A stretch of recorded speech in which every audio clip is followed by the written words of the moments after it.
My name is Victor Manjarrez. I am the principal investigator for the Symposium Series. And I want to welcome you here to UTEP and as part of the Symposium Series. Some of you may have shown up to previous ones. This is the fourth of a series of 9.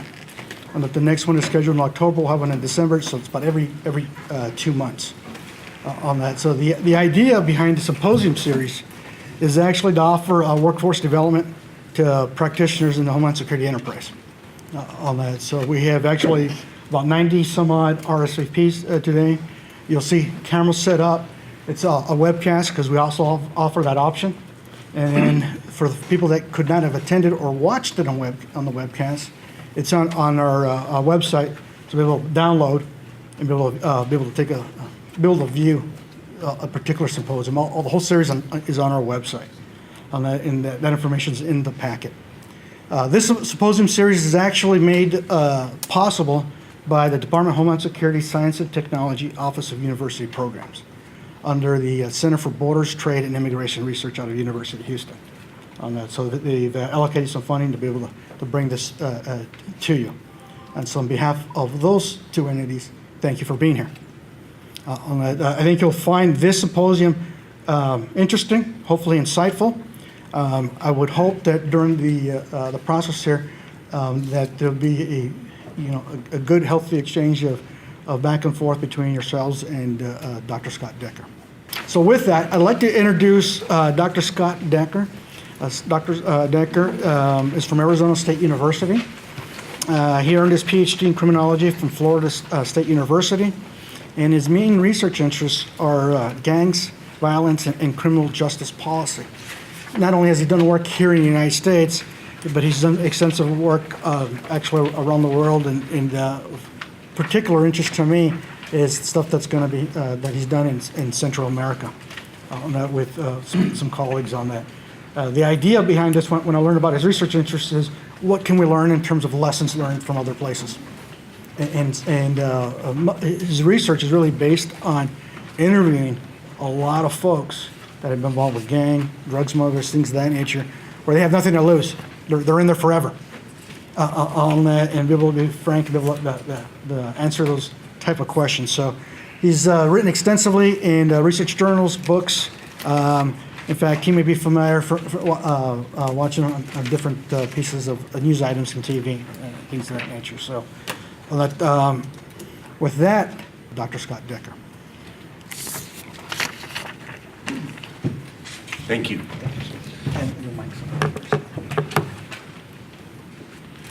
I feel like one of those reporters carrying my phone, like I'm going to get, an important piece of news.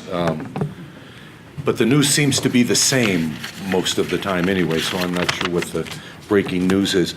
I'm very pleased to be here. Thank you to the host agency, UTEP, and their place in the community. I saw the highlights of that basketball game many years ago that changed the way the game is played, and enjoyed it quite a lot at the time.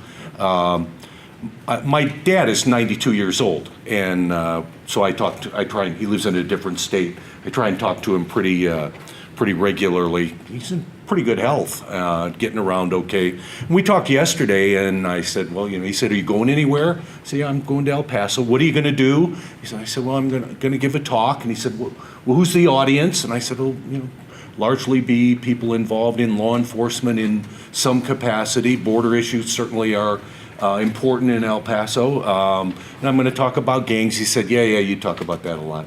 And I said, well, it's kind of what, if you're supposedly an expert, you talk about one thing a lot. And he said, how many people are going to be? I said, 85, 90. And he said, why would they take time out of their important jobs and their day to go listen to you? And I hope when the morning's over that we all have an answer to that question, and I can report back to my father. I was telling Vic and Jeff Rojek, who's in the Crim Justice Department here as well at University of Texas, El Paso, who's my former PhD student, which makes me really proud to see my students out and doing well. I was telling him at breakfast that I'm about the only member of my family who's not an engineer. My dad was an engineer. My grandfather got his engineering degree from Purdue in 1908. Even my sister is an engineer.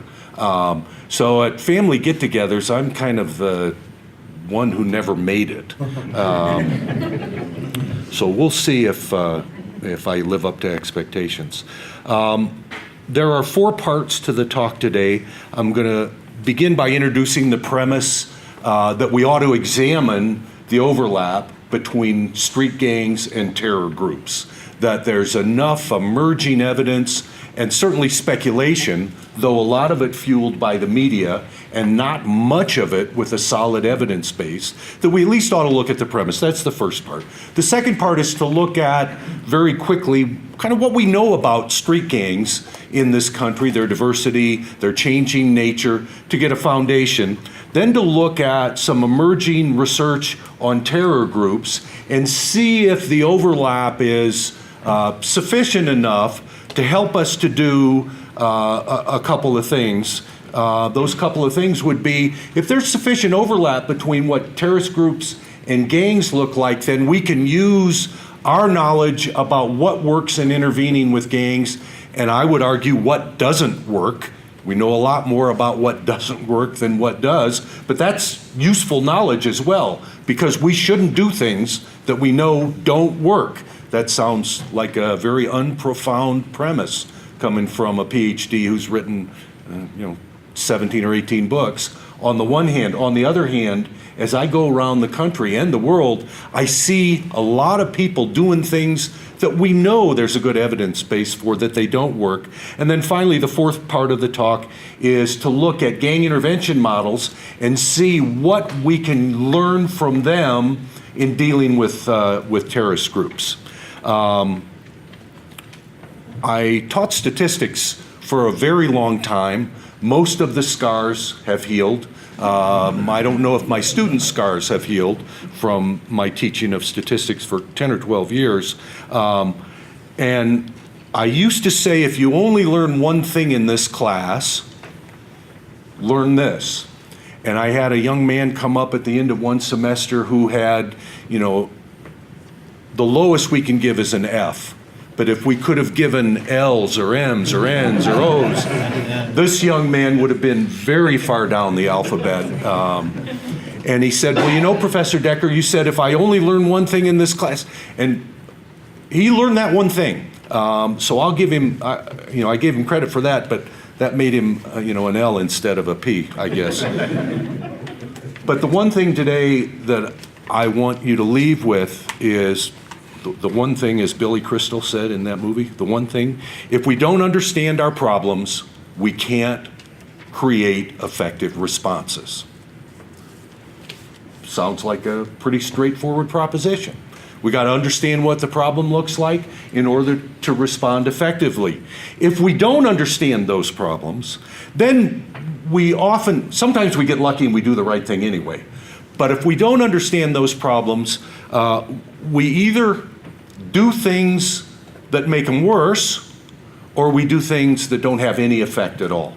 And when it comes to crime, when it comes to drugs, when it comes to violence, when it comes to terrorism, when it comes to gangs, we don't have the option to do things that don't have an impact. And we certainly shouldn't have the option to do things to make things worse. So the premise, the talk starts with the notion, if we don't understand our problems, we can't respond effectively. And for me, the 9/11 Commission report is one of the most important documents in criminal justice in my career. And I started graduate school in 1972. So I've been at this for a while. And I make in every policy class, in every policing class, in every criminal justice system class, whether it's undergraduates, master's students, PhD students, or postdocs, they have to read the 9/11 Commission report. And, like most reports, it's boring and there's a lot of detail and there's a lot. But the 9/11 Commission report makes the point near the end that United States intelligence was looking for terrorists that are organized in a pyramid-like group. Leader at the top, they effectively communicate to the next level. That level pushes the knowledge down. Then there's worker bees near the bottom of the pyramid. And what happened on 9/11 was not a pyramid. We were attacked by cells. We were attacked. The best evidence for the plane that took off from Boston and hit the Twin Towers was that of the three guys on the plane who were the terrorists, only one knew it was a suicide mission.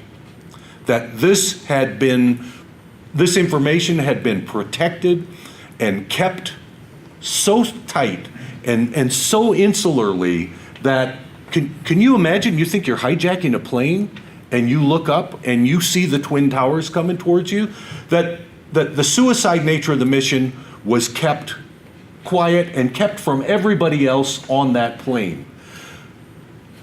That's not Coca-Cola, right? That's not the way corporate groups are organized. That's not the way law enforcement and the military work. We have a strong central command. That information and knowledge gets passed down, and then it gets acted on, and communication and understanding the mission is important. We can't imagine that we would be sent out, that we would send CBP officers on a mission where they didn't know the objective and they didn't know the steps to be taken to achieve the objective. So the 9/11 Commission report makes the point that I want to emphasize throughout my talk today, and that is, if we don't understand our problems, we can't respond effectively. This is a young man from Minnesota who made his way to Syria, whose photo was taken with the ISIS flag, who was taken out in a drone attack in the last several months. What prompts somebody in Minnesota to get up and think it's a good idea to fly to Amsterdam or to fly somewhere in Belgium to Brussels and then find your way to Syria or find your way to Libya? I can't begin to comprehend what it is that would make someone think that's a good idea. But that's part of the process I want to talk a little bit more about today. The Washington Post, at least in a recent article about Belgium, argues that the new Islamic State terror groups are part gang, part terrorist groups, that they're borrowing lifestyles, they're borrowing tactics, they're borrowing ideologies, they're borrowing recruitment strategies that overlap between gangs and terror groups. CNN, James Densley, who is a Brit who works in Minnesota, has argued that many of the new terror groups look like what he calls street gangs on steroids, highly motivated, highly committed. CNN contributor from Chicago argues that we ought to respond to gangs in Chicago as if they were terrorists. We ought to go after them with law enforcement in the ways that we go after terrorists. We ought to intervene as if they were terror groups.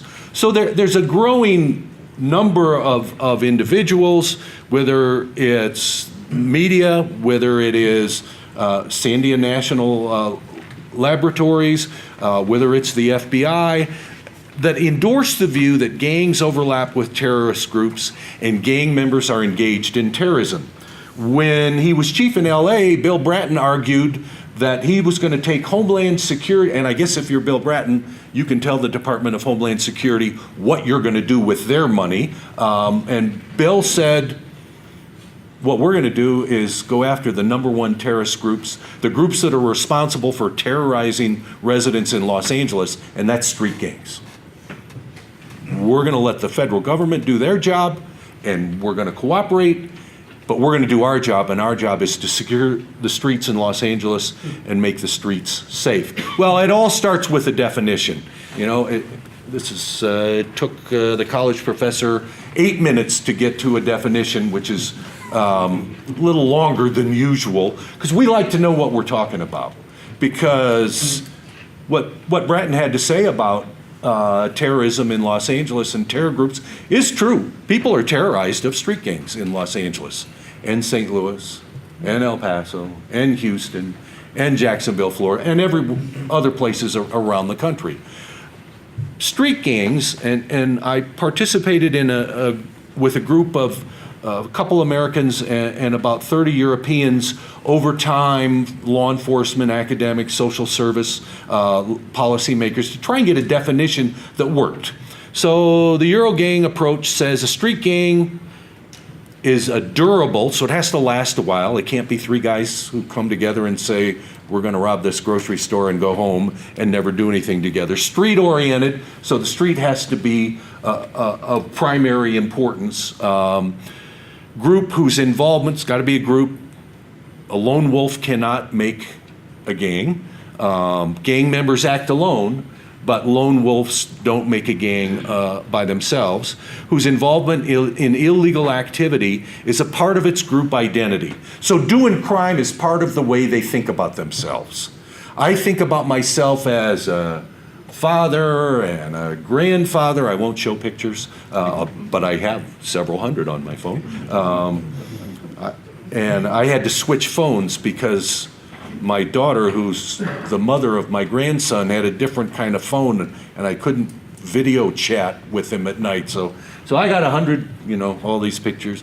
I think of myself as a college professor. I think of myself as a husband. I think of myself as a member of a neighborhood community. But committing crime is not part of my identity. For gang members, as you well know, the commission of a crime is part of who they are. It defines who they are and what they do.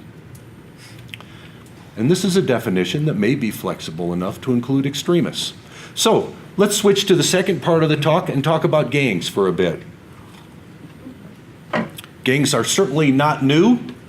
For those of us who live in the Southwest, we've known about this phenomena that the Northeast and the South seem to have discovered relatively recently.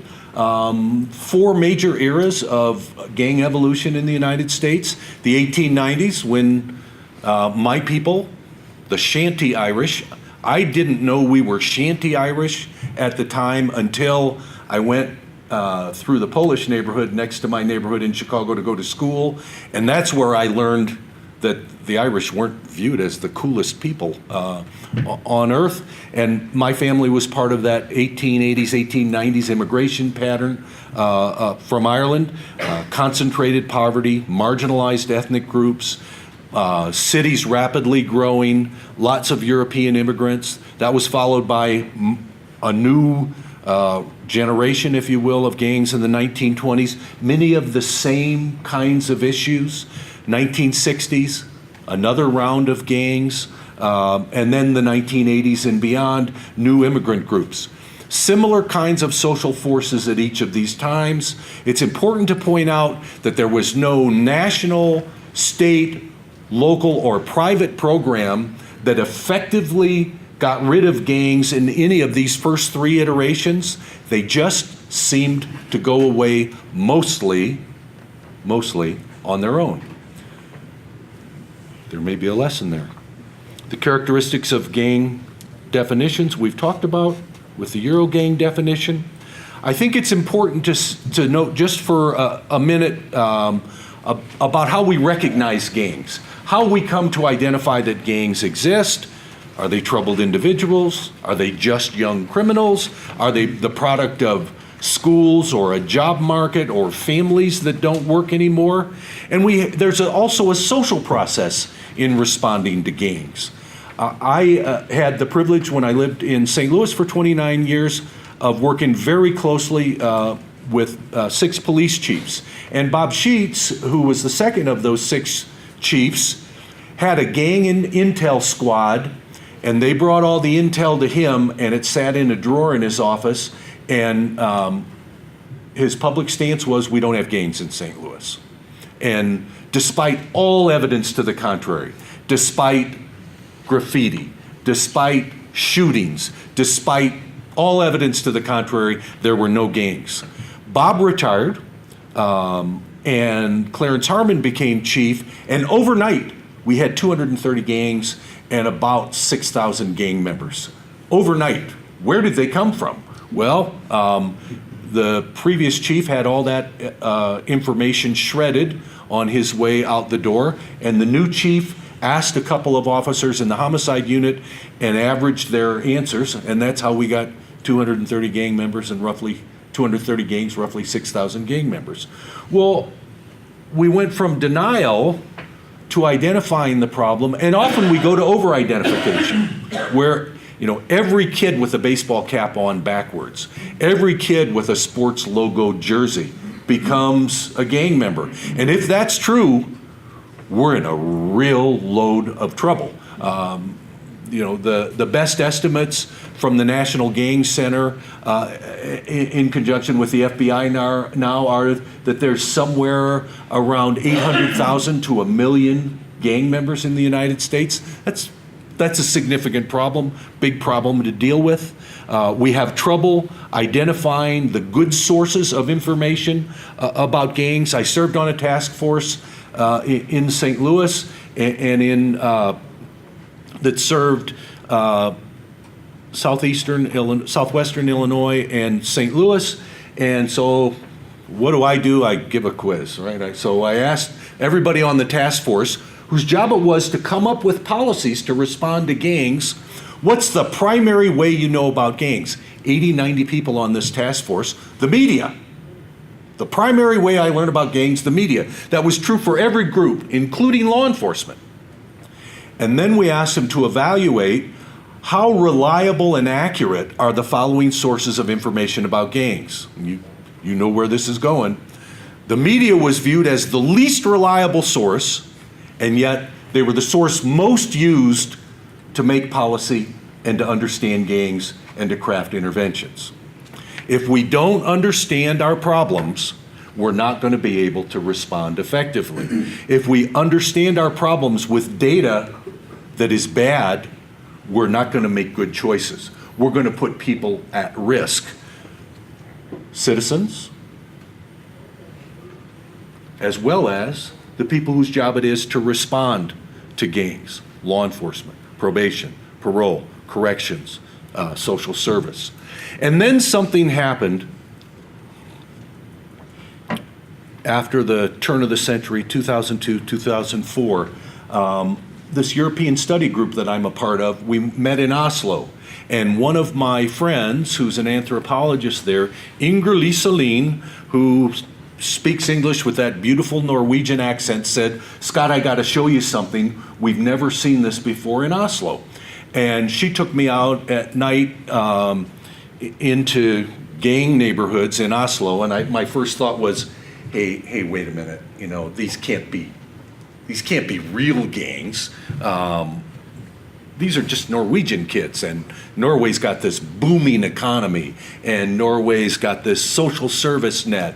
And I saw graffiti painted in Oslo neighborhoods that I had seen in Philadelphia, that I'd seen in San Diego, that I'd seen in Los Angeles, that I'd seen in Chicago. And I thought to myself, now wait a minute, did these Norwegian kids get on, Air Norway and fly to Chicago and do the field trip to go out? And how does a kid in Norway learn about U.S. gangs? And how do kids in Norway learn how to behave like gangs? They had the hand signs. We spent some time talking with them.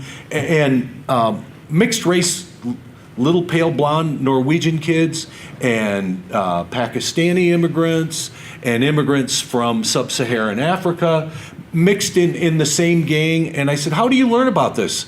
I said, the internet. It's like a textbook for how to be a gang member.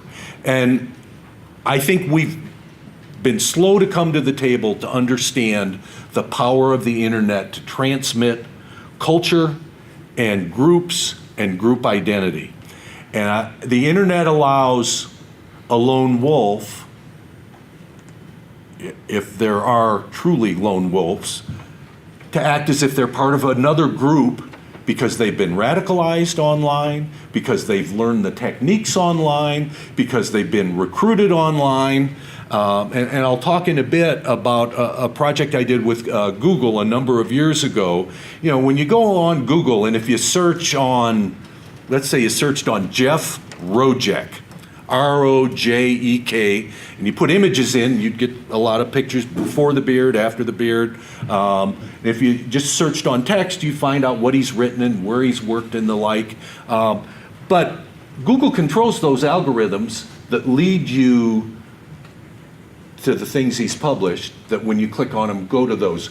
Google doesn't have to lead you into a chat room where someone can radicalize you. Google doesn't have to lead you into stories about how awful the United States has been to immigrants, to refugees, to people from the Middle East, to people of different faiths. Google could lead you to different outcomes. So what do we need to know about gangs? We need to know something about the communities they live in. We need to know individual gang member characteristics. We need to know things about the gang itself. We need to know, and I'll talk about this in a bit, in more detail, gang organizational characteristics, the things they do, both criminal and non-criminal. I interviewed about 600 gang members on the streets of St. Louis when I was younger. Their schedules don't conform to the schedules of someone in their mid-60s who doesn't get up at 1 in the afternoon and stay up until 3 or 4 in the morning any longer. But in the course of interviewing these nearly 600 individuals on the street and hanging out in gang neighborhoods, a lot of their time is spent in really boring ways. And the image that there's this action all the time is different than the reality. And I think understanding that offers some insights as well. I mentioned I was going to talk about organizational structures of gangs. We were looking for corporate groups in the pre-9/11 era, very well organized, orders given at the top, orders enforced, people in the bottom are the actors.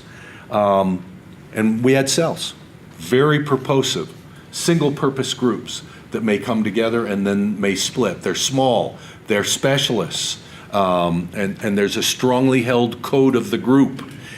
Codes are very important in distinguishing gangs from terror groups. And then there's these episodic groups, most of which are what our local gangs look like.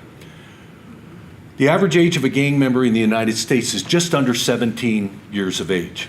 Okay. Now, my children are grown, but when they were 17, $20 was about the tops I would trust them with. Dad, I'm going to the movies. Oh, $20 ought to get you in the movie, buy you popcorn and a soda, and if you lose it, neither of us is out a whole lot.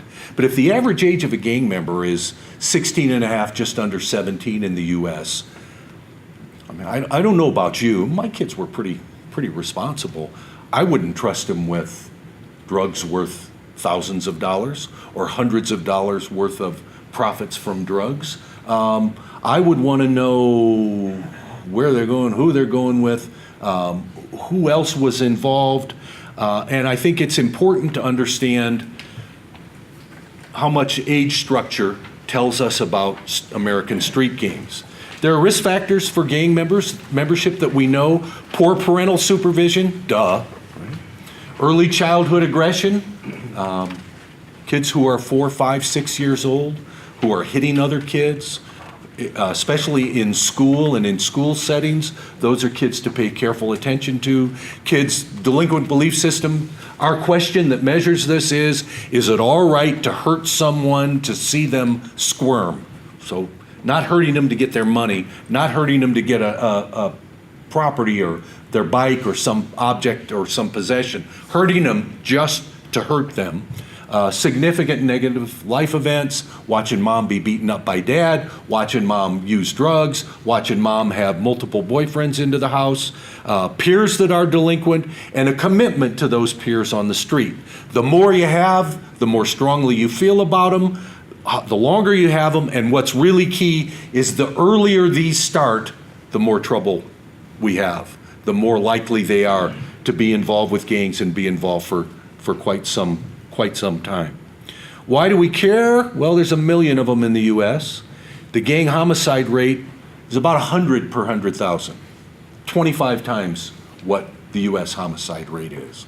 And I was told by a homicide detective, a grizzled veteran in St. Louis, every homicide creates the motive for the next one. Whenever someone's killed, that's a motive for their crew, their pals, their brother, their relatives, their neighbors to go out and even the score. Because these are tough homicides to solve. We don't do very well clearing gang homicides. And an uncleared homicide is a lingering motive to not wait for the system to do its job, which is difficult to do, but to go out and kind of even things out by committing the murder against the individual that they're pretty sure did it. So how do we get good information if, college professor, you think that understanding our problems is key? Where do we go to get that information? The answer is multiple sources. If we only have one piece of information, that's usually not good enough for us to act on. We like to have multiple. In the research world, we call this triangulation. If we have multiple sources of information that all lead us to the same conclusion, then we have more confidence in that. And I'm going to compare in 3 quick pie charts, age, race, and gender, from law enforcement estimates to school-based estimates. And what you'll see is we get a very different picture.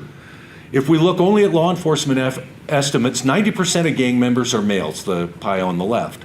If we look at school-based, 40% are females, 4 times more females. If you call me in and you're the mayor or the chief in El Paso and you want my opinion, you show me the pie chart on the left, I'm going to tell you, we don't need to pay attention to the girls so much. They're just a little part of the problem. It's men, boys, where the action is. If that's the case, we're going to miss a big part of the problem. And we know that girls are magnets that attract boys to gangs and groups, and girls are often the root cause of violence. Same thing that's true with age. Law enforcement doesn't see the largest proportion of gang members as being young, under 15 years of age, only 15%, according to law enforcement estimates. If we look at school-based estimates, it's almost the exact opposite. Lots of kids under 15. You only have the pie on the left, you might as well ignore those kids under 15. We don't, I'm yet to go to a community that says, we have so many resources, we can afford to waste what we have. Everywhere I go says, we don't have enough to go around. And what that says is, we've got to make sure what we put on the problem goes to the real part of the problem. The good news is that there's a life course history to gang membership. Gang membership peaks in the middle teens, roughly 15 or 16. By 16 and a half or 17, we're almost at half peak. So and I got to tell you, if there's a program or a policy that's making this happen, I'm unaware of it as I go around the country. Nobody has stood up and said, we have the answer, and here it is, and on this piece of paper, and you can take it home and make it work in your community. When I was at the presidential summit on gangs 4 years ago, there were 50 communities in the room. Nobody had a solution. Everybody had ideas. Nobody had a solution. What's important is that this looks like the maturational curve. This looks like involvement in delinquency. The problem is the ones who come out at the far left end that are still active and involved at 19 or 20, those are the worst. Those are the wild list, as we used to call them, the worst of the worst. Those are the ones who have been the highest level of frequency and the highest level of seriousness. I'm going to take a glimpse at 4 projects that look at the intersection between gang membership and extremism. The first is a comparison between the PIRUS data set, which is case studies of about 1,000 terrorists who did domestic terrorism in the United States, all from open source and secondary source information. you all, I'm sure, are aware of how much open source information is out there. If you tell me the month and year you were born and where you were born within a minute, I have 8 social security numbers that I'll be able to come up with, one of which is your social security number. So we get lots of information. There are algorithms there. See, this is the good part about not being an engineer. There are engineers out there trying to figure out how you can come up with people's social security numbers. And there are algorithms that with one more piece of information can give you your exact social security. So the open source information is plentiful. You all may know that in most states when you die, the privacy rights that apply to your information die with you, and much of those records become open and available. And the NLSY is nationally based sets of surveys of young people done every year over a 12-year period. The Somali refugees, if you could imagine a group that checks the box for all the categories that would create concern. Imagine that you're a refugee. Imagine that you're a person of color. Imagine that you're 18. Oh, and imagine that you're Muslim. That would check most of the boxes. Oh, and imagine the cherry on top is you're a gang member. Those would be 5 characteristics that would get you a lot of attention. And we're working with Somali groups in 5 cities. They were in the news in the presidential campaign just this last week in one of the cities we work in Maine. We're Lone Star. I mean, you know, it took me a while to learn this as a guy born in Chicago, but Texas really is not just the center of the country, it's the center of the universe. And so we're collecting data in the Estelle and Ruiz exit facilities as part of the Texas Department of Criminal Justice. If you've never been to the exit center in Huntsville or seen it, there's a remarkable YouTube video about it. About 50 guys come out every day. They spend between 1 and 3 or 4 days in this release center that isn't air conditioned, because we're there doing interviews as well, before they get out on the street and then they walk down to the bus station. It's quite something to see. We're interviewing 400 gang and 400 non-gang members as they come out a month after they're released, 6 months after that, and then a year after they come out. And part of what we're doing is asking questions about extremism, radicalization, and the like. And we also have a sample called the GPE, Gang, Prison, and Extremism. We have interviewed 50. You have to be over 25. You have to have spent 5 years in prison. You have to have been a current or former gang member, and you have to acknowledge your criminal involvement. So how radicalized and how much extremism exists among these PIRUS individuals? Profiles of individual radicalization in the U.S., about 1,400 domestic extremists, and the 705 gang members in the NLSY. Well, what we find is that you can look from the terrorism to the gang sample and get one answer. You can look from the gang sample to the terrorism sample and get a different answer. About 12.6, exactly 12.6% of the terrorists have gang ties, using gang ties in the widest possible sense. So not all of them, not the majority of them, a small fraction of them. But interestingly, the group that's has committed domestic terrorism, that also have gang ties, committed the most egregious, killed the most people, were the most violent members of the domestic extremists. So the ones who are domestic extremists and have gang ties are worth paying attention to because they're the worst of the worst. They're the ones who inflicted the most damage, inflicted the most harm, hurt the most people, killed the most people. If we look the other way from the NLSY, from the 705 gang members in that nationally representative sample, though it's not shown, less than 1% of the gang members in that group hold extremist beliefs. I would like to see the United States attacked by a foreign country. I would use violence to bring down the United States. I wouldn't fight in a war against one of our enemies. Less than 1% of the gang members there. Now, there's some differences between the two samples, one of which is age. The domestic extremists are older, and that affects life course involvement and involvement in violence. What we're trying to understand is, when you see a simple pie chart, and my former student, Dr. Rojak's going to laugh because he knows this is true. I like the simple pictures. What we're trying to understand and determine is, are the two groups independent? Are domestic extremists, terrorists, independent from gang members? Are they different? If that's so, then we can't use gang intervention models very effectively to go after them.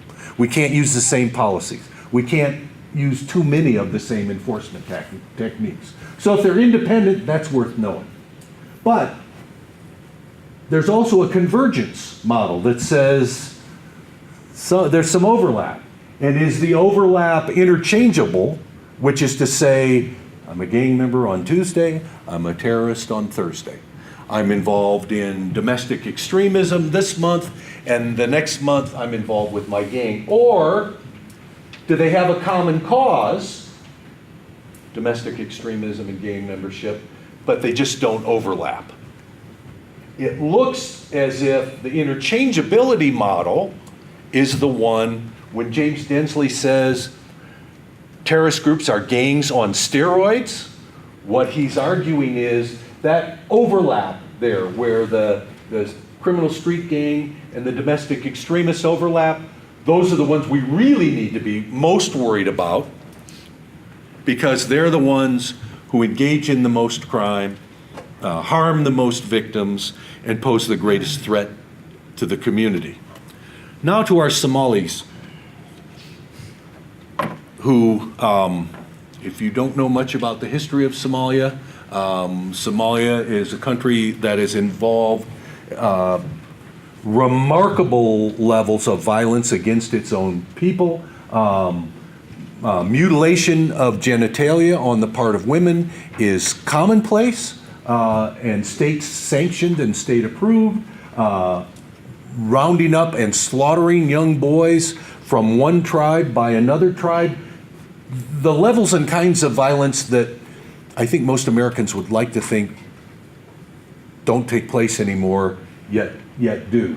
We're working in Boston, Lewiston, Maine, Minneapolis, Portland, Maine, and Toronto, which are the 5 largest ports of entry and integration among Somali refugees. We're doing multiple interviews with them, and as I mentioned before, they're Muslims, they're immigrants, they're African.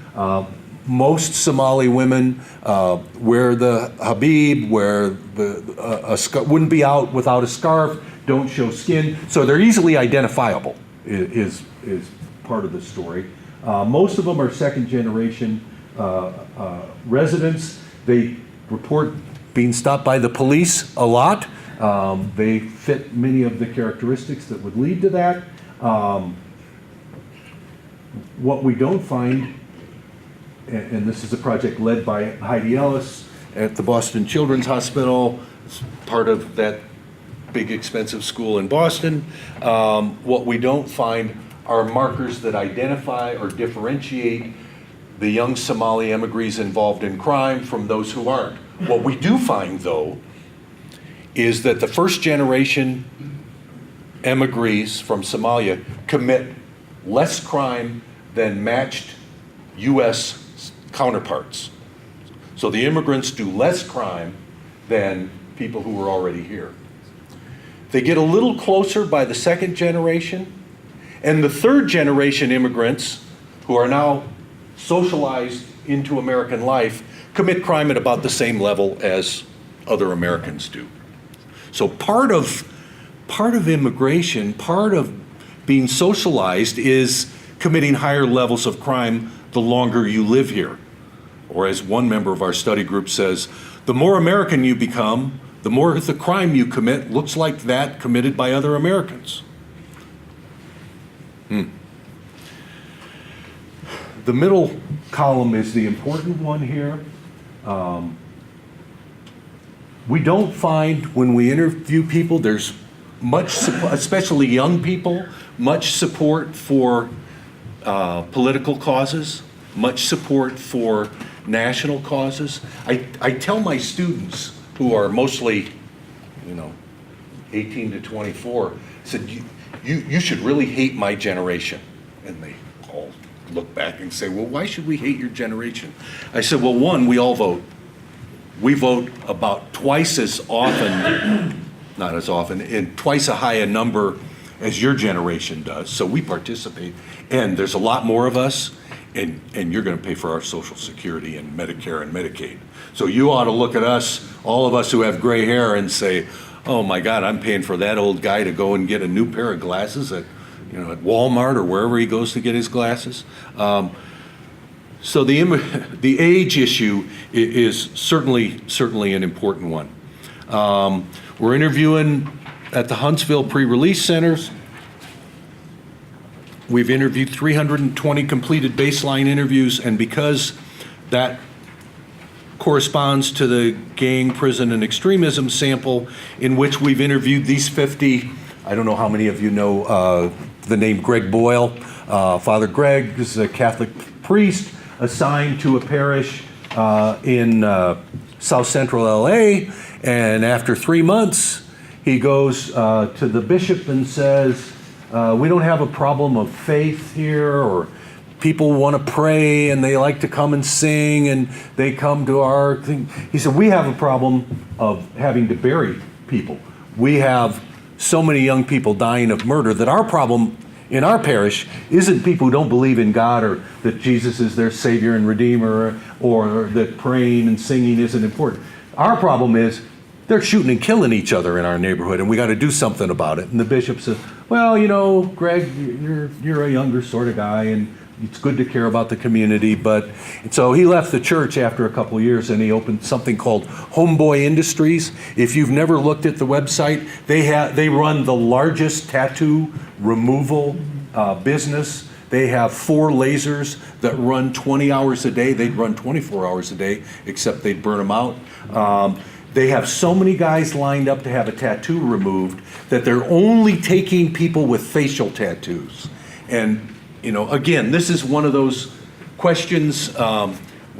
When I roll through the drive-through at McDonald's and I want to get, that dollar iced tea in the summer, I don't mind if my server's got, MS-13 on their shaved head and, tattoos all over their face. Although I have to say, it does cause me a little bit of concern from time to time.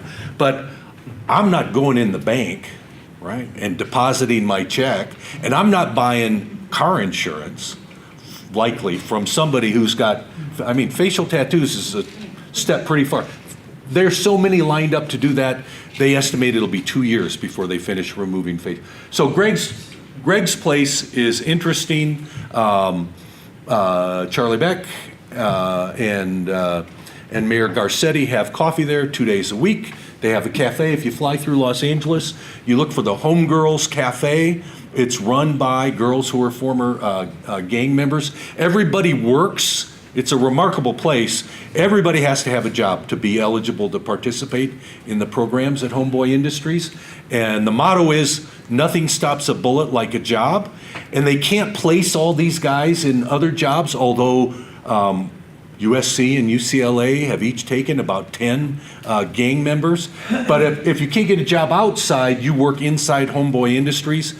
And there's a window washing crew, and the windows get washed every 2 hours. The cleanest windows in all of downtown Los Angeles. They're right off of Chinatown. They're at the Chinatown metro stop. The cleanest windows in all of Los Angeles, and the cleanest bathrooms, because the bathrooms get cleaned every hour, because everybody works. and they got to keep them doing something.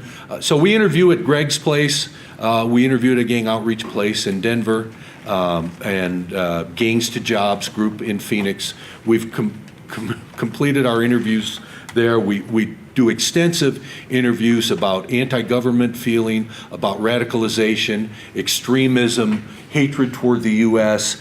And I don't know about you, but I'm guessing you feel the way I do. The number of times I've been in jails, in state prisons, in federal prisons, to interview people, to see programming, if I couldn't leave, I think I could understand how I would come to hate the people who ran those places, the government who sponsored them.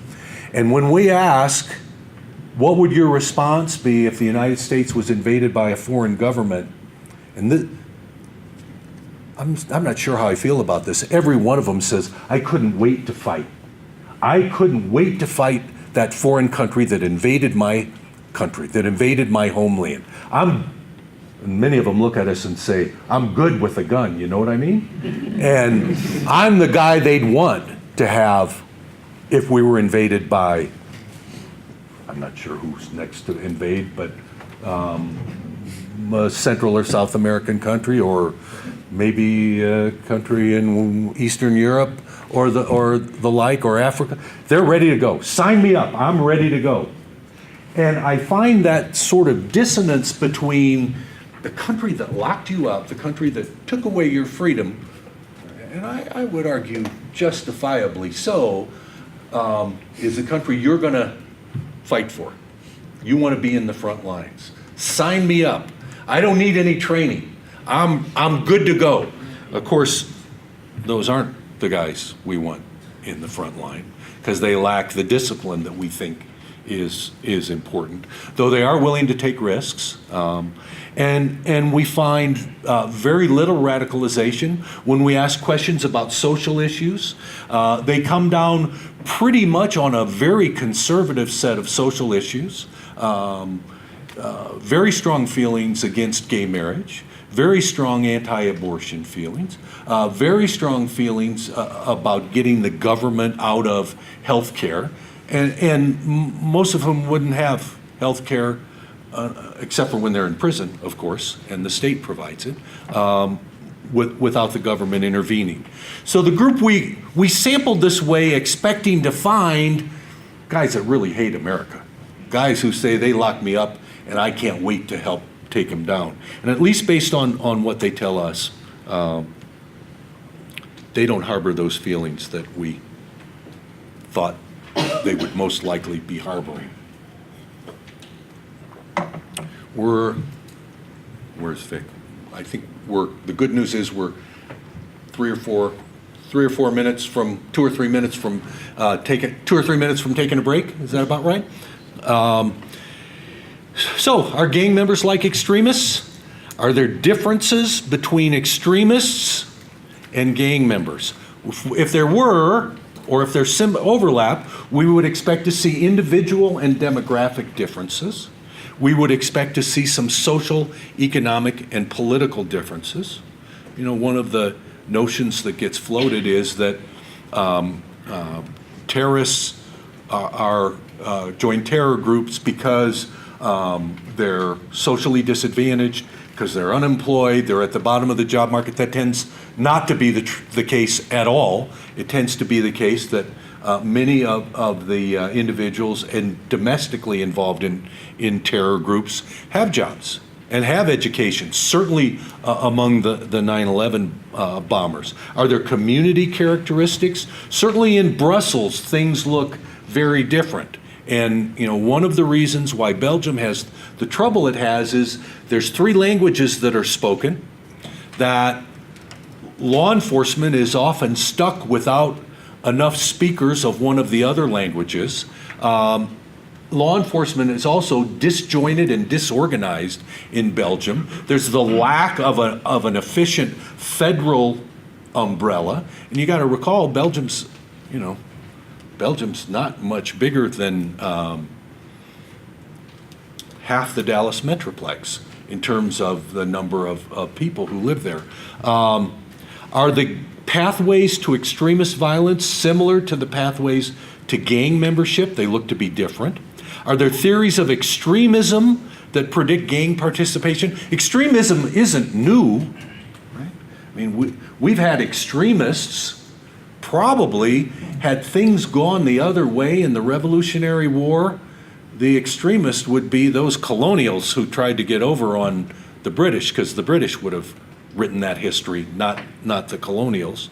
Are there identifiable subgroups, ISIS, right-wing groups, left-wing groups, violent or nonviolent, for which some of the theories we use to explain criminal behavior would work? And then the next question we want to begin to talk about after the break is, given what we know about gangs, given what we know about extremism, what interventions might we use? About 15 years ago, I gave a keynote speech at PERF, the Police Executive Research Forum, and Chuck Wexler, who was the director, called and said, "You've done this interesting study with house burglars, and we'd like you to talk for 45 minutes to an hour."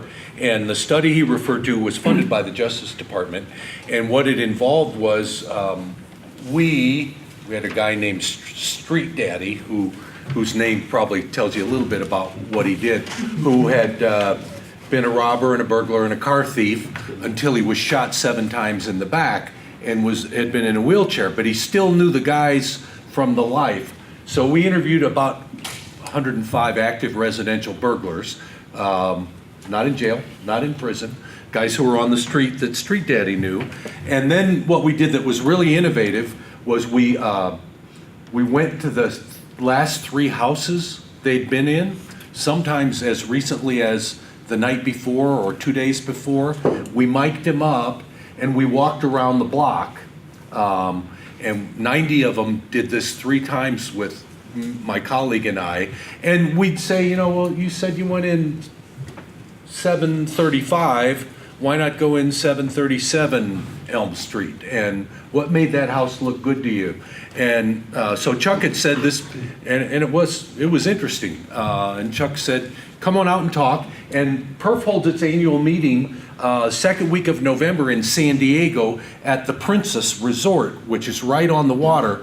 And for some reason, it's most heavily attended by police officers from the Northeast, who I guess the second week of November in Buffalo isn't exactly summertime weather, so they get to go to San Diego. And I get in and they give me the program, and the program says, Decker talks from 1 to 2 p.m., and then at 2 p.m. was open bar. And so I thought, well, here are 800 armed law enforcement officers who've been trained in how to use a gun, and all that stands between them and free beer in San Diego on the water is Scott Decker. And I learned to finish on time from that experience. I do want to make a quick plug. If you don't have this document, it's free. I think it is as good as we have out there. It's called Policing Terrorism, an Executive's Guide. You could cross the executive word out here. I think it's just a really good guide. It was put together by Graham Newman and Ron Clark. Many of you may know Ron Clark, who's done a lot of the situational policing research.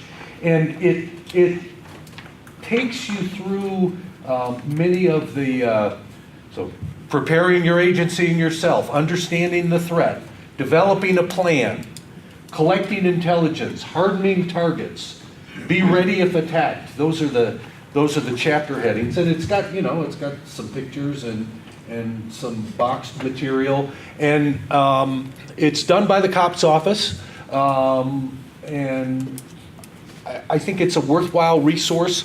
I'll kind of leave it setting up here, but it's called Policing Terrorism, an Executive's Guide, and you can download it free if you're a PDF kind of person.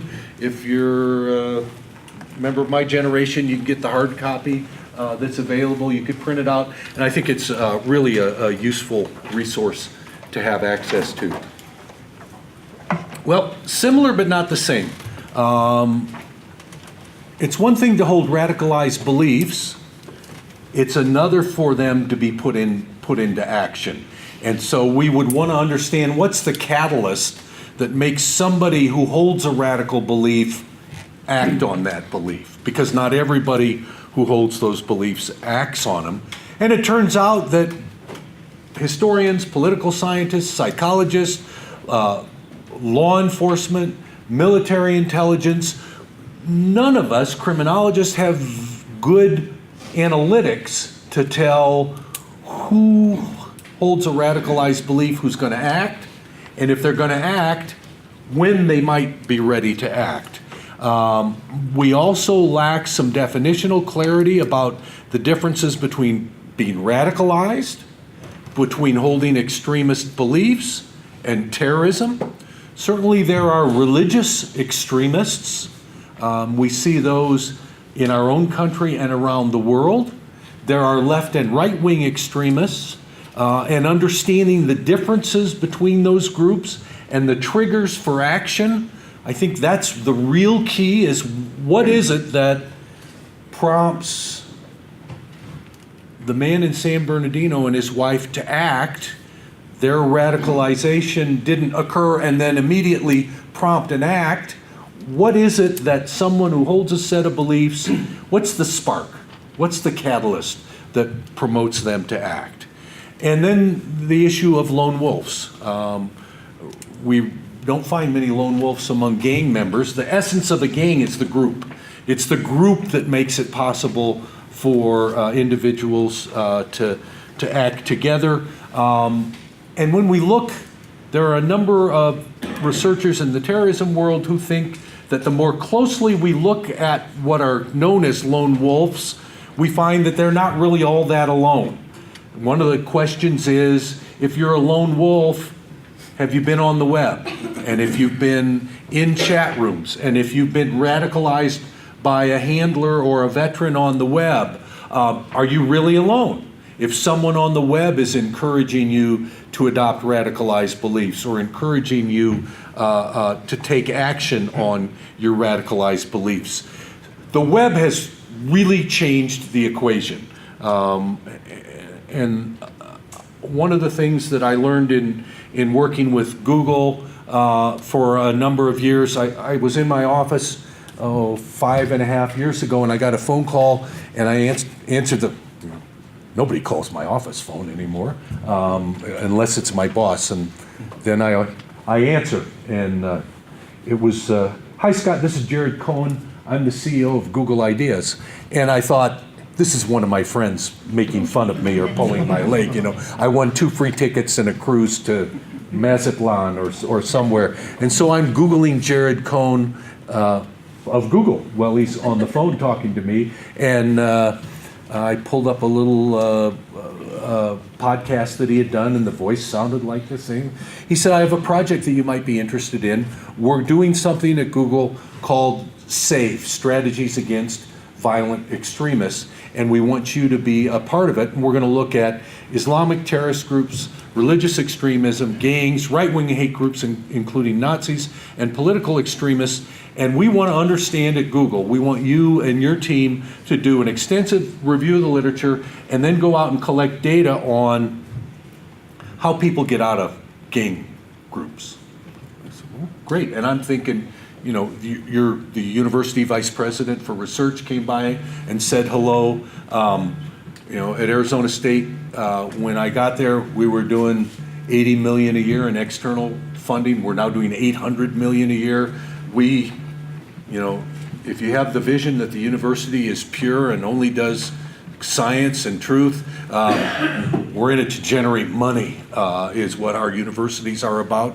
As the amount of state and federal support for university has declined, we got to find it somewhere, and somewhere else has been universities. Has been external funding. So I thought, Google, big money. These guys are going to give me, I thought, $600,000-$700,000 to do this study, and it's a study that'll probably take 2 or 3 years. And he said, we've got $25,000, and poof. I'm not going to be able to retire after all, and we want a report from you in 6 months.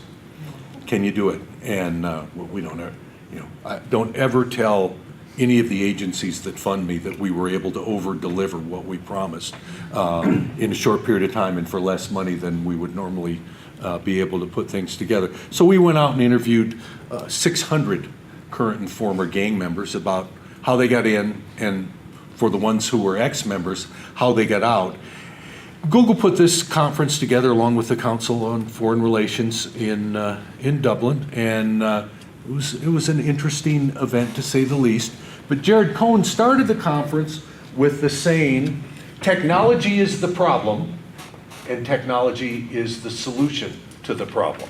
So many of the problems that we have now are keeping up with technology. And I face 19, 20, and 21-year-olds every day. And what they know about technology dwarfs, 10 times greater than what I know about technology. How many of you have heard of the site Yik Yak? You're Googling Yik Yak, either now or early this afternoon. Yik Yak is one of these sites where you can post anonymously about other people. And they're popular. Imagine college students posting about other people. So-and-so is a dirty so-and-so. And it's become a real problem in the dorms for especially freshmen when rumors get started about somebody being sexually promiscuous, somebody being an alcoholic, somebody having drugs, somebody cutting class, somebody ragging on their roommate. And there are even students who post bad things about their professors on Yik Yak. Crush Spot. One of the things we found was that the gang sites that the websites gang members use tend not to be Facebook and MySpace and the publicly available ones that we know about. They tend to be websites like Yik Yak that most of us don't know about, haven't heard about, and need to know more about when it comes to crypto markets on drugs. 8 years ago, 8 years ago, Craigslist was a place where you could find most drugs, street drugs, for sale, often cheaper than on the street. Craigslist has kind of cleaned up its act lately, but Twitter has, if nothing else, the current presidential campaign has made more of America aware of Twitter. I couldn't teach without Twitter. Before I go in and teach, I look through my Twitter feed for the preceding day. I always find a report, a commentary, a new policy, a newspaper story that I want to use and integrate into class. But Twitter is also a great way to throw insults back and forth at people. It's also a great way to post information that then you can have other people publicize for you. You know, the Republican presidential nominee, Donald Trump, has post tweets, and then the news media, rather than interview him, rather than a policy statement, they take a picture of the tweet and they post it on their news. And newspapers post those tweets as news on their websites. Well, this is somebody who understands the power of social media, because he only has to post that one thing once, and maybe it takes an hour to think about what is going to be posted, but 2 minutes to post. And then that thing gets shown all over the country on multiple Twitter feeds and websites and news feeds and the like. And it becomes, if you look at, Trump has 1 million, 1.2 million followers on Twitter. So he posts once, and then, a little old dope like me, I've only got like 800 or 900 followers on Twitter. But if I post something, that would go to 900 new people, many of whom would repost that. So it's a very efficient way of getting information out that many of us don't appreciate the complexities of. And ISIS certainly has an effective social media strategy. They get attention. They draw people to their website, people who are doing law enforcement and intel, as well as individuals who are curious and want to know more about what this group is like. There are multiple tools that can be used to download hundreds of thousands of tweets at a time, to sort them and to organize them. And the London police are using facial recognition software to draw from about 500 Twitter sites, Twitter users, tweeters, whatever they may be called, Twitter users, and to search the pictures on those Twitter feeds against their database of known terrorists in the UK. And they're finding hits at least weekly and often daily from the facial recognition software they have, running it against tweets that are out there. Here's where you need an engineer friend. I don't know that we teach this in the academy or should teach it in the academy. But here's where the engineers, computer engineers, computer architecture people who do big data can be our best friends and can use a vast array of technology and stored information to identify individuals. The young man whom you saw with the ISIS flag at the start was identified from his driver's license photo in Minnesota against that picture, by the way. Well, what can gang research tell us about terrorist groups? Level of explanation matters. We need to know something about the individual, age, race, gender, intelligence. We also need to know something about macro level, neighborhoods, poverty, etc. But we also need to understand the group level. What is it that, if most gangs don't engage in crime 24/7, what is it that sparks that engagement in crime? And what is it many researchers are now using with the help of social network analysis, contagion models from medicine to understand spikes in violence? Centers for Disease Control follows the number of Google searches for Zika, follows the number of Google searches for flu, the number of Google searches for new health threats, to determine what parts of the country more attention ought to be focused on, based on the theory that the more people who are Googling it, the more local concern there is, and that local concern probably reflects some underlying realities about the problem. We know that organizational structure is important, that cohesion, how strongly the group feels. One of the things we know about cohesion is nothing makes a group tighter and increases cohesion like an external threat. One gang could not exist alone in a community. They need a rival. They need a rival to build those ties among themselves. We know certainly when the events happened in too many places, in Baton Rouge, in Dallas, and other communities, that the law enforcement, that threat and those actions drew the law enforcement community closer and tighter. My wife's grandfather was a chief of police, and she flies the flag on a number of holidays and his birthday, but she went out and flew the flag that day and put a picture up on her Twitter and Facebook feeds, to support my grandfather, who was a police chief, and the fallen officers in Dallas. That cohesion from an outside threat works for a lot of groups. It doesn't just work for legitimate groups, it works for criminals as well. We also now know that technology is a real key to joining, to the escalation of violence, to disengagement. How many of you know who Chief Keef is? K-E-E-F. It's my Chicago roots showing. Chief Keef, young rapper, now a multimillionaire rapper from Chicago, who's gang involved, who's got more Twitter followers than I do by a factor of 10, whose tweets have been linked to inciting violence in Chicago. People follow these, and it's open source information. Law enforcement can follow these. It's not easy to do.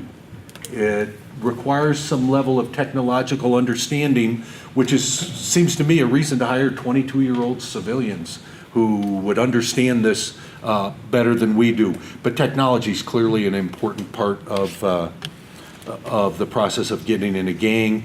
We know the gangs don't fully map onto terror groups. Randy Borum, who ex-military intelligence and a psych PhD at University of South Florida, argues that radicalization at its heart involves values. That the values include beliefs about country, beliefs about fairness, beliefs about one's role in the country and in fairness, but action isn't a part of his definition. So people can be radicalized and not act. Again, we're looking for the spark. Often that comes through technology. We do know from Borum the radicalization processes are multi-layered. Few people go from John Q. citizen to radical terrorists overnight. It's a process. The longer it takes, the more opportunity we have to intervene. He talks a lot about action scripts, ideation. I'm thinking about doing X. I see buildings blown up and it makes me feel a certain way. We also know that the media and popular stereotypes, often propagated by the media, prove not to be correct. One of the hoaxes that I remember from years ago in my first day studying gangs was the flashing your headlights to someone. I guess now most of these cars have headlights that turn on automatically, but that if you were driving and somebody had their lights on during the day and you flashed your lights to kind of remind them to turn their lights off, that was a gang initiation symbol, and they would shoot the driver who flashed the lights at that. That was one of the, it ran on the news in St. Louis. I came home and one of my daughters, who was 16 or 17 at the time, said, Dad, these are gang initiation processes, so don't ever flash your lights at anybody or they'll shoot you.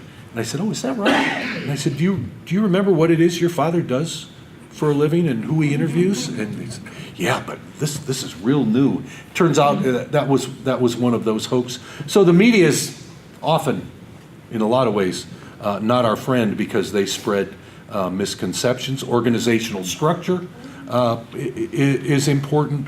We want to pay careful attention to the idea that radicalization is fluid, that it varies, that it can go up and it can go down given world events and given the influence of other individuals. If we want to compare gangs to other groups, seems to me the first point ought to be that we should triangulate. We need multiple sources of information. We can't just depend on, now if one source is all we have, then that's what we have to go with. But to be effective, multiple sources of information that we can validate. We need to pay attention to both symmetric and asymmetric processes across selection into group, engagement and disengagement. Symmetric processes and symmetric relations are relations between individuals. So nation states, the U.S. has a largely symmetric relation with Canada, with Mexico, with Great Britain, with Russia, with some of our foes and all of our allies. Asymmetric are unequal relationships. So ISIS has an asymmetric relation because it's not really much of a government. It doesn't do what governments do. It doesn't create laws. It doesn't tax. It doesn't attempt to provide secure borders. ISIS is this sort of amorphous thing that exists out there without the benefits of being a nation state, and yet it's engaged in conflict with nation states. It's engaged in conflict with countries in the Middle East, Western Europe, the United States, Indonesia, and those asymmetric relations enable the weaker of the two powers to do things that, quote, civilized governments typically refrain from. So, beheading people, for example, bombing civilians, gassing civilians.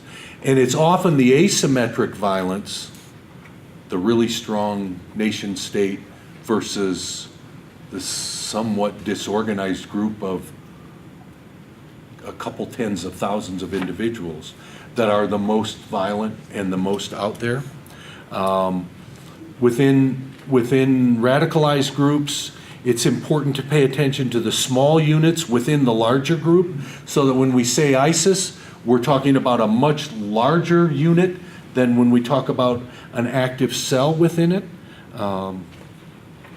Women matter. We saw clearly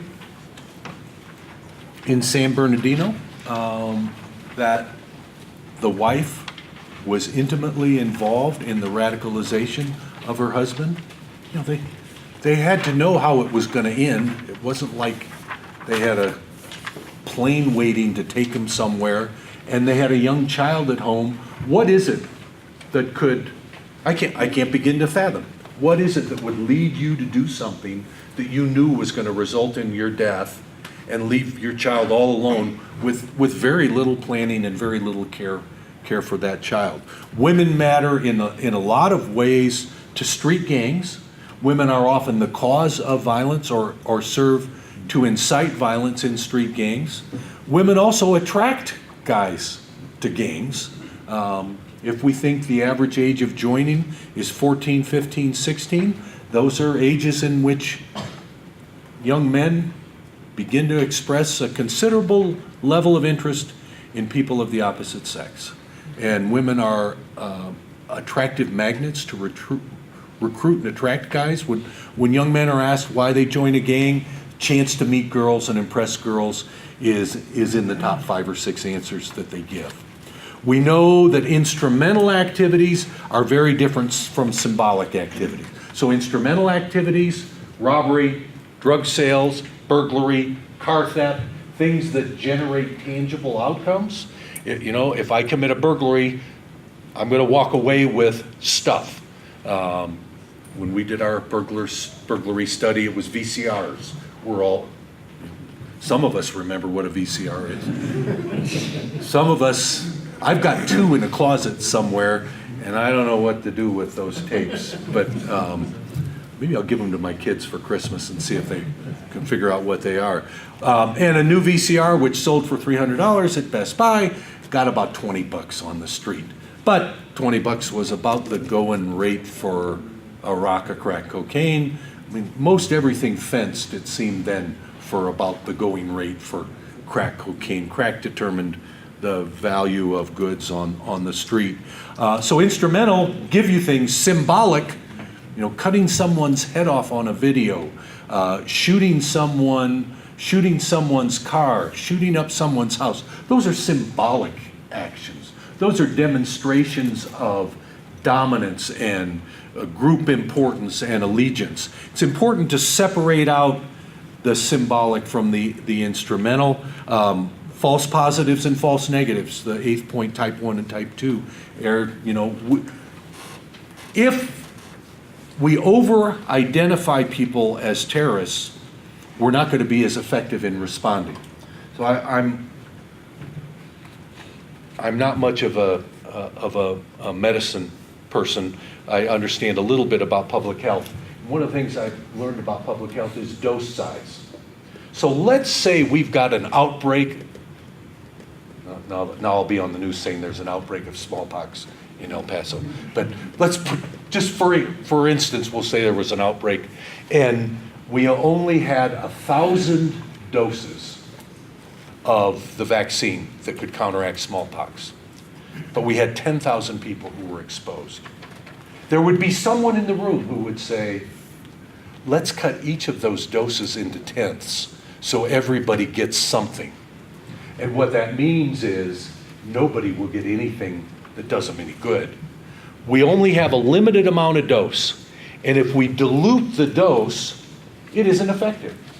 If we've got a program that teaches kids to read and they only learn half of it, if we've got a mentoring program that helps kids stay out of trouble after school and they need it 5 days a week and we only give it to them 1 day a week, it's not going to work. I mean, this is where my engineering background helps me a little bit. And I guess it's a good thing I didn't become a mechanical or civil engineer. And once you hear the example, I think you'll agree, is if we were building a bridge and we only had enough for 90% of the span, or 90% of the weight that the bridge had to hold, that bridge isn't going to help anybody get across the river or get across the mountain because we didn't have the full dose. What we have to think about with our gang interventions, with our terrorist interventions, is what's the full dose? How many hours of the treatment do they need? How many officers do we need to send when we're going to serve a warrant at a known gang member's residence? How many officers, how much intel do we need? How much backup do we need? How much do we need the JTTF if we think that there's radicalized individuals meeting or hiding bombs or making bombs in a house? If we send half the dose, we're going to get a bad outcome. And we can no longer say, we'll just go do this, we don't know if it works or not, because our dose size isn't large enough to support that, and because the problem is significant enough to require a full dose. So we either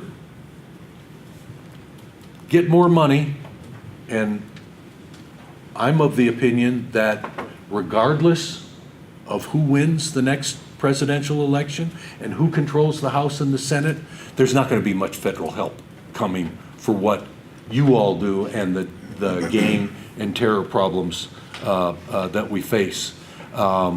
So we've got to work smarter, and we've got to make hard choices about which targets get taken down and which ones get monitored. We have a lot to learn from a variety of different disciplines, and criminologists have something to bring to the table. I think marginalization and collective behaviors are two things they can help, but we don't understand much about the role of trauma. I'm working with a group at the UN that's studying the impact on psychological and social development of child soldiers. There are tens of thousands of mostly boys who as young as 7 or 8 were recruited to participate as soldiers in some of the tribal conflicts in, well, mostly sub-Saharan Africa, who now have moved on. Those conflicts have largely been resolved. What happens at 13 to a boy who carried a gun from ages 8, 9, and 10 and shot and killed people? Does he learn to become a productive citizen? Do they go to school? Do they ever stop having nightmares? How do you ever normalize them in society? The role of trauma is one thing for offenders. We also understand how real and important it is to understand and respond to in law enforcement. That's why most departments have pretty strict policies following an officer-involved shooting. What happens to the officer when the officer is cleared for duty?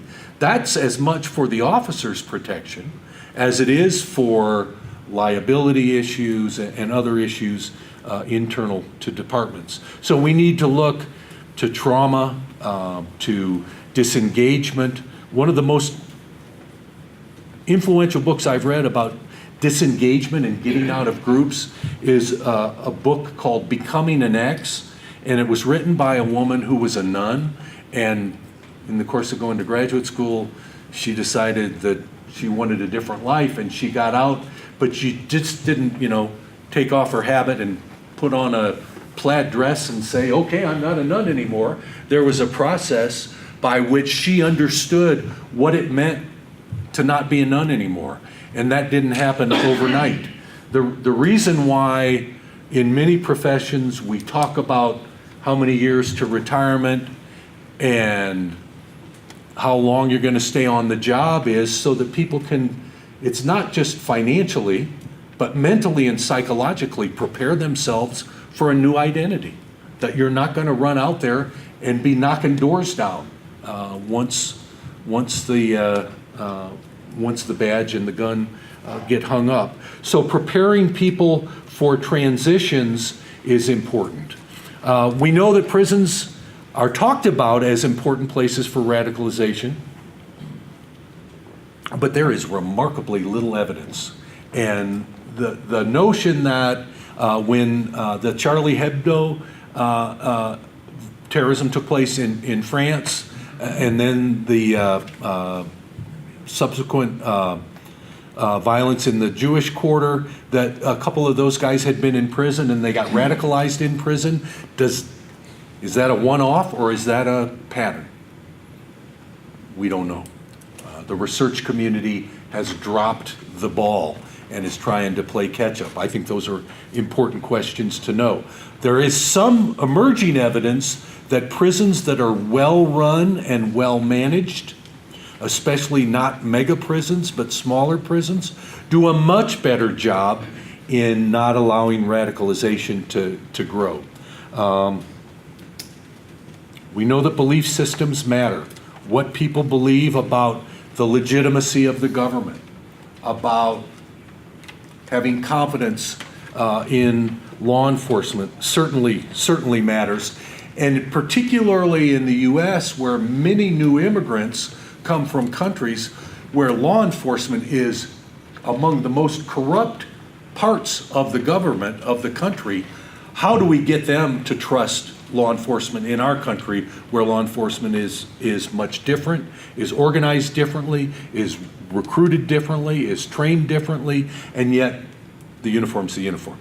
And if you came from one of those Central American or South American countries where the police engaged in all sorts of horrors, how do you translate to and pivot to a new understanding and perception of the police?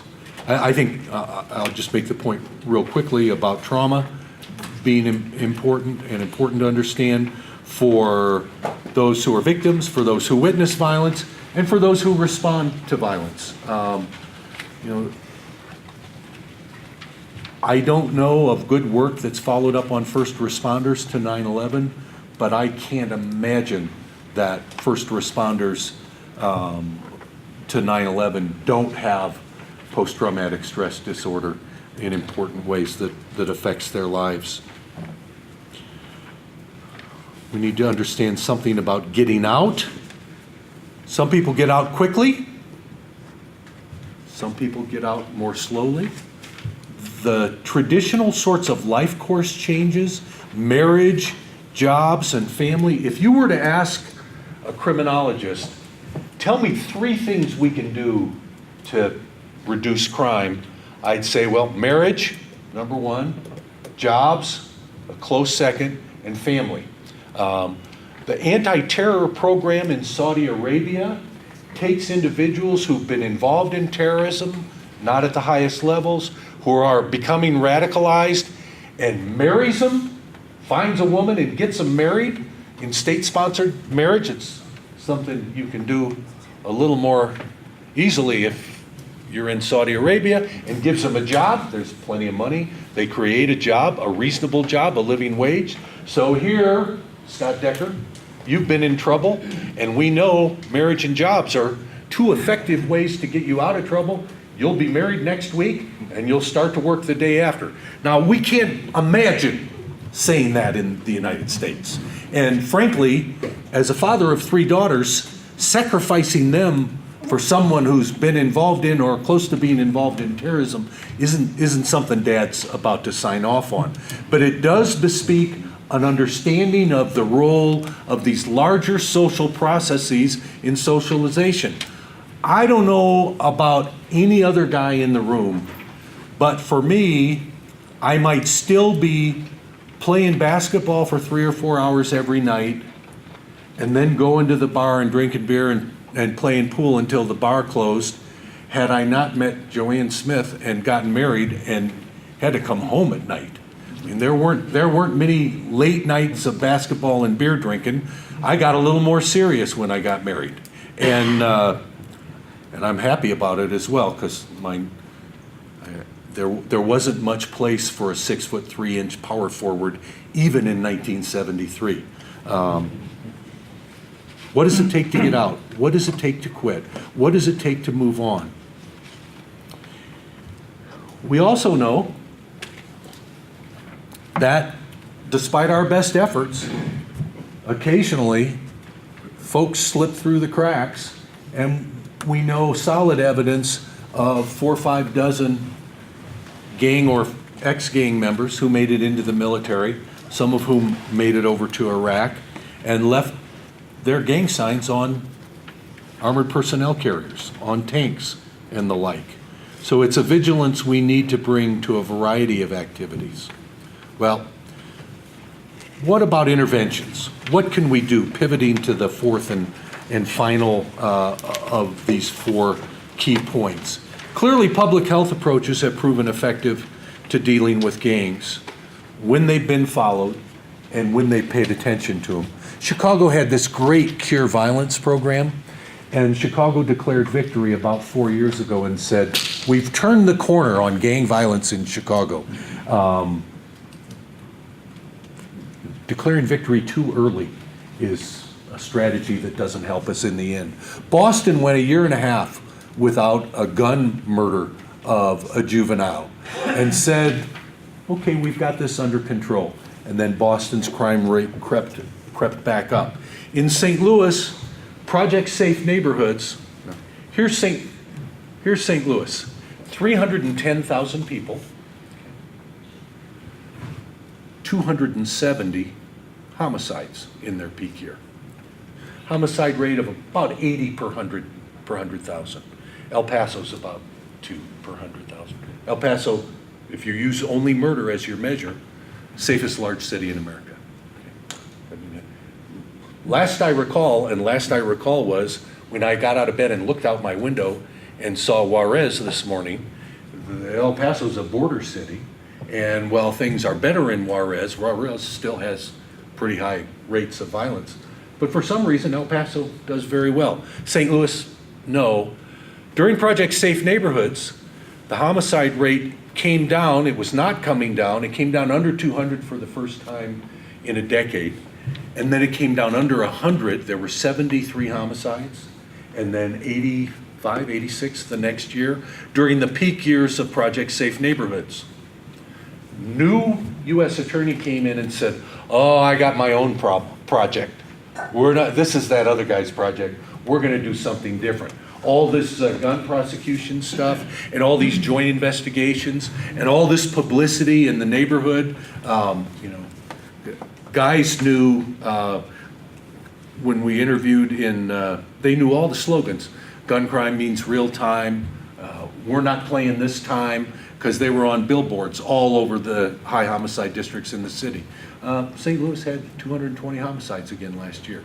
So we have to keep focused. When we take our eye off of it, I don't know if any of you have high blood pressure medicine, but I'll take it for a while. My blood pressure comes down, and I say, well, I'm done with that. And then I go get my blood pressure taken about 2 weeks later, and all right, I'm back on my blood. We have to continue with the dose.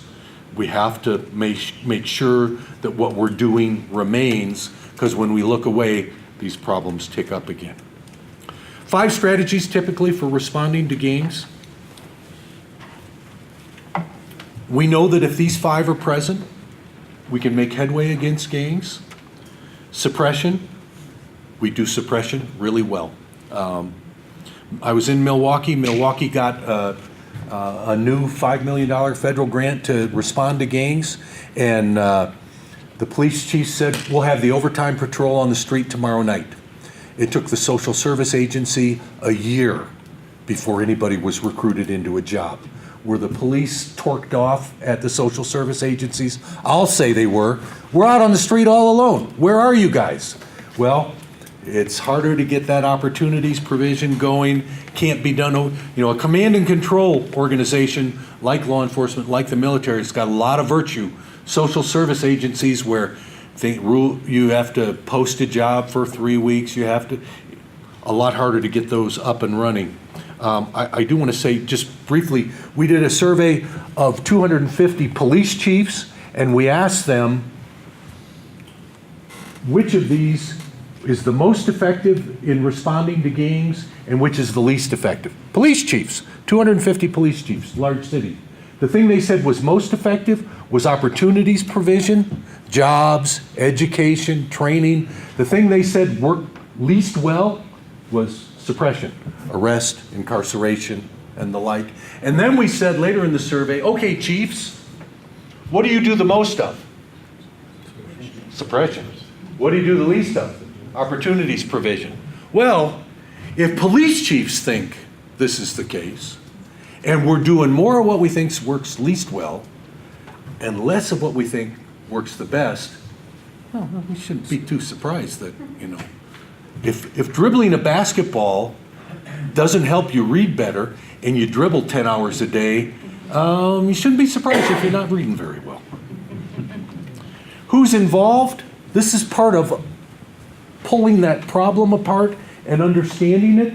And who's involved? The serious and chronic gang leaders at the top.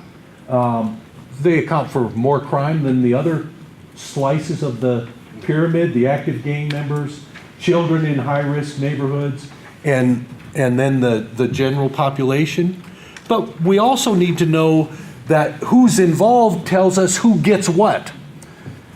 If we have, and you can't have an effective gang intervention or terror intervention without arrest, without incarceration, without prison. And what's even more powerful than that is the threat, when that threat is real. But we wouldn't save that for children and adolescents at high risk for gang involvement. It's too expensive. And we don't have, as big as the Texas prison system is, you're still struggling with overcrowding, and you're still struggling with, whether we can pack more people in those. So we don't want to put anybody in that isn't a good candidate for it. And similarly, we wouldn't take a good after-school prevention program and put a gang leader in it. He's going to disrupt it for everybody else. It's not going to be a big enough dose size to have an impact on him. And we know that there are a couple of resources that exist. The first one is published by the Centers for Disease Control, and it's focused on prevention. I think many of the lessons apply to terrorist and extremist groups as well, but it talks about prevention in schools, in neighborhoods, in healthcare settings, for the prevention role for law enforcement, prevention of gang membership in employment. One of the best gang employment projects I ever saw was part of the Las Vegas Weed and Seed. And the captain who ran it in Las Vegas Metro went and visited the work site of everybody, every gangbanger who had a job at least once a week. And the employers, this was part of the reason why the employers were willing to play ball with them and hire these guys, because they knew that the captain was going to come around, and the guys didn't know what day the captain was going to come around. Although if he came around on Monday, they figured Tuesday I probably can slack off, and then the captain showed up Monday, Tuesday, Wednesday, Thursday, Friday, and so these guys had a sense that the captain had to be there.